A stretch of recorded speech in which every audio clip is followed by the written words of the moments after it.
Katsuki Bakugo. What if I told you, similar to Tai Lung, well, not similar to Tai Lung. Tai Lung was promised everything.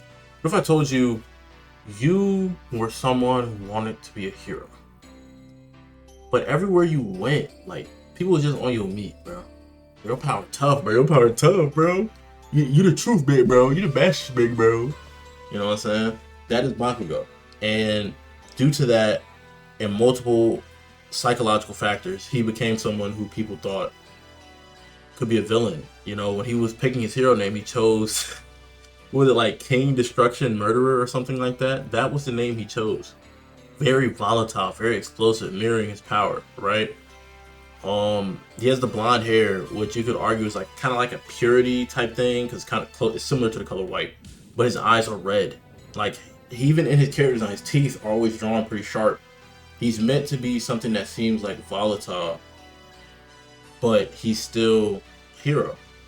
There's a certain madness about him, you could say, and I feel like that madness made him great. That madness was a mixture of like a superiority complex, insecurities, an inferiority complex, and an obsession to become a hero, right? That is Katsuki Bakugo. You know, his greatness came from his controlled madness, his aggression, his ego, his obsession to be like All Might. He wasn't born crazy. He wasn't born like villains aren't monsters. Rather, aren't what's the word I'm looking for? They're not born. They're created, right? People become monsters, but monsters don't. Well, monsters can become people. But the point being, they're created, not born. They're not a naturally occurring substance. Bakugo was over-validated. People were glazing to him, and that put him in a position of a popular kid. Because a parallel is when he was a kid, he's best friends with Midoriya. Beginning of the show, he's giving his death threats, ripping up his hero book, telling him he could never be a hero. Now you can argue this is some tsundere attempt at like trying to protect him in whatever way he could, but no, this is L-Mans. This is L-Manatry, bro. Them niggas was like, oh, you should probably jump off the building. They clowning him like those, and this is one of his best mans, right? But his peers and his teachers were constantly praising him for his quirk. They were telling him, you're special, you're better than everyone. And that gave him a superiority complex and a tolerance for weakness. This means he has to be the best. If he's not the best, he's nothing. Once again, common human trope of associating yourself with an identity and letting that become you, or not an identity, a title, and letting that title become your identity. His sense of self is tied to his strength. His madness is entitlement, not anger. It is like being better than people. And when Midoriya becomes a hero, he gets a quirk. He represented everything Bakugo could not control, right? He couldn't like keep him out of being a hero. He still rose. It's like, where does this gumption come from? Who is this little? I'm praised to be the best and all of that, but he had the harshest conditions, and he's where I'm at right now. That is where like a chink in your armor forms. That is where the inferiority complex becomes, because Deku is quirkless, but he still tries, right? And basically his anger comes from the fear of not being the strongest and not being perfect, because he, like Deku, is a mirror. He admires All Might. Bakugo does not hate Deku. He hates what Deku exposes him into being. Even the title Deku means useless. That's what they used to call Deku, useless.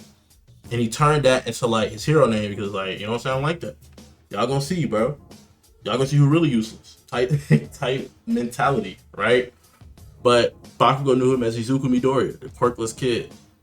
You know, someone who was kind, but he was quirkless. So that kindness that Bakugo was shown for the first time, not being put on a pedestal by someone, was by someone who was quirkless. Someone who, in the society's eyes, was destined to be a nobody. So why would he acclimate to kindness? Instead, he sees that almost as like pity. When people are kind to him, like they're pitying him. They think he's the weakest. They think he's not like that. And that's why when he goes to UA, his madness finally meets consequences. Iron sharpens iron, his brother sharpens brother. Shout out Master Wu. When he's in UA, he realizes he's not superior. His illusion of superiority fades. His first fight with Deku was not an easy one. He met Todoroki, someone who literally was like kind of cold and created to be the perfect hero. And all these other students are like top tiers. So it's like, he thought, I'm gonna get 1A, I'm gonna become the best hero just like that. Obviously, someone with pride wants a tough goal, like a really, really difficult goal, which would be the number 1 hero. But Bakugo thought he could get there just off aggression, off of like just power. Like, oh, my quirk's the best. Little did he know niggas have reality warping quirks, bro. Just because the first villain that whooped you was a slime villain does not mean that everyone's gonna have that weak of a quirk, right? And that's where he realized that like talent is not directly correlated with dominance or being the best. Talent is like cool, but talent has to meet hard work to become something greater, right? He realizes that madness without control stops being strength and becomes his limitation. Beyond that, when he hits the sports festival, a key point for his growth, not only as a student, and there's a chance for him to solidify himself as like ahead of everyone else, to get sponsors, to get people's attention, he is challenged. Todoroki's team is tough. Does his team have Ida on it? Ida's team was tough. He's on somebody's team that I'm not thinking about, but I'm pretty sure Bakugo's team, was it teams of 3 or teams of 4? His team was him, Kirishima, and Denki Kaminari. I think he has someone else on his team though. But the whole point is, in that tournament, there's like conflict. Like, he wins the tournament by technicality because Todoroki and Deku, his biggest rivals, was like boxing. You know what I'm saying? Boxing crazy to the point where it was like, none of them are in the shape to fight you now. So in a moment where he thought he was going to get the spotlight, it's kind of taken away from him. He wins, but he doesn't get what he wants. He doesn't get that attention that feeds that superiority complex, right? So he defeats Todoroki, but Todoroki didn't use his full power. He fought against Deku, supposed to be weaker than you, and used his full power, but he didn't fight against you with that, right? So even though he's on the podium, he's strong, he's considered the best, but he's not respected. The hype's not on you. It's on the 2 that box before you. You feel me? He wasn't there for winning, he was there for the dominance, the pedigree, the implications of what winning would have implied for him. But that didn't happen. And then, on top of that, he gets captured by the League of Villains and has to be saved. So he essentially becomes a damsel in distress. And this, of all people, is Katsuki Bakugo. Mind you, was it the first episode? One of the first episodes is captured by the slime villain. You feel me? So he was already captured. But the first time it was like, you didn't have training, I'm just a civilian, you caught me off guard, right? This time, you're caught because you were, what's what I'm looking for? You weren't prepared. You weren't strong enough. You weren't good enough. You have like some type of formal training, but you couldn't use it where it mattered. And this is where his madness turned inward. When he was kidnapped by the League of Villains because they thought he could be a good villain, he refused to join.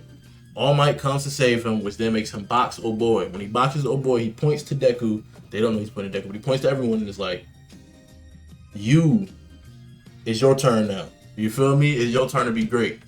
So he blames himself for All Might's loss because he didn't know all that about All Might. Nobody did. But because you got captured, he can't be. It like besmirched the legacy of your GOAT. It's like if you're a fan, you're in the crowd, game's tied, LeBron's about to hit like 100 points or something, or 150 points, some random number, right? And then you cheer for LeBron, and then he missed a shot, and they lose the game, and he doesn't hit the record.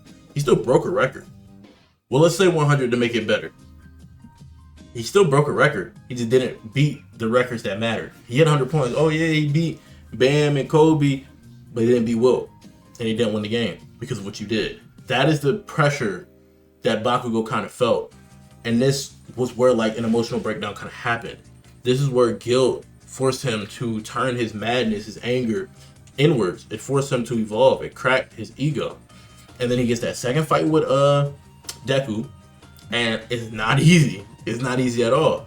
And that's where he finally has self-reflection. He verbalizes the chaos, the madness in his head. He admits he's responsible for what happened with All Might. He admits that he felt inferior to Deku's strength. Deku's smarter than bro. Even though Katsuki's the top of his class, Deku is mad intelligent. He's taking all these notes about heroes. He has everything that someone like Bakugo wants but can't have. It's the same way the rich man envies the fact that a poor man has plenty of time and doesn't have responsibilities. And a poor man envies the fact that a rich man has all the money to do whatever he wants. It's the same conflict where like you're two people in two different positions, so you admire what the other has for different reasons. They have two different types of strength. And in that fight with Deku, they're boxing with clarity.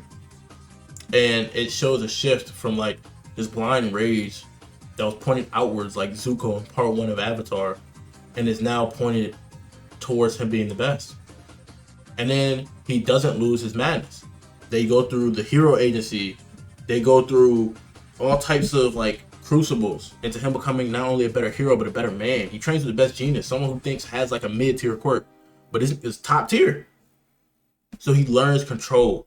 That's what he learns. He has to learn that his madness needs to be on a leash, right? He becomes more tactical, becomes more cooperative, becomes more self-aware. He has this flair to him still. It's still Bakugo, right? He doesn't lose that madness, that aggression, that sharpness. He masters it.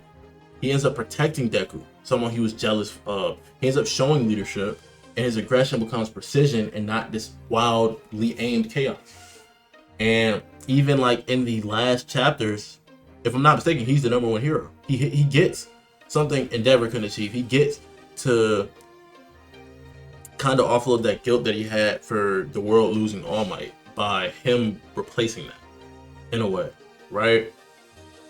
In that final battle when he's fighting All For One, he's telling him like when All For One is mistaking him for the vestige from the One For All.